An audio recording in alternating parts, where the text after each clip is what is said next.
Hola, descobridors. Hola. Avui La iglesia de Santa Perpètua de Mogoda, del segle XII. L'església parroquial de Santa Perpètua neix amb una sola nau l'any 12, però el temps i l'increment de feligresos li van anar afegint elements. Les dues naus laterals, els merlets que coronen les naus, més propis d'un castell que d'un temple, fan paleses la seva funció defensiva.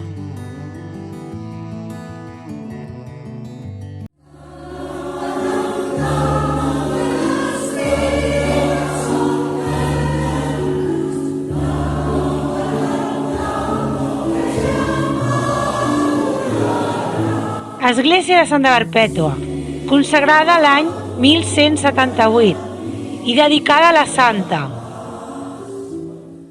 Jove cartaginesa martiritzada a l'amfiteatre de Cartago, el 7 de març de l'any 203.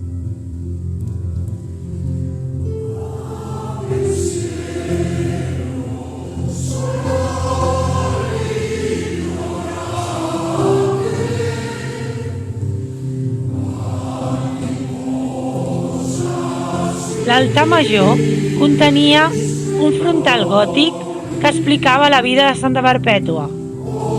Es va traslladar al Museu Diocesà de Barcelona.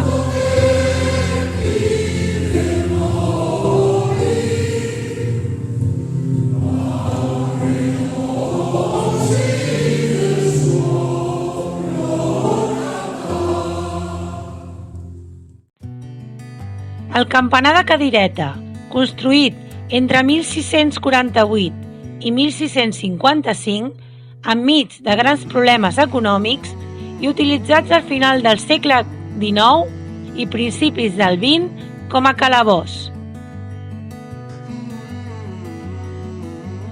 Fins als anys 50 s'accedia a l'església per una porta lateral que donava a la plaça Francesc Macià. L'entorn de l'església parroquial de Santa Perpètua probablement fou el centre d'una població romana i al subsol de l'església de Santa Maria l'Antiga s'amaguen les restes d'una imponent vila romana, estructures de banys, etc.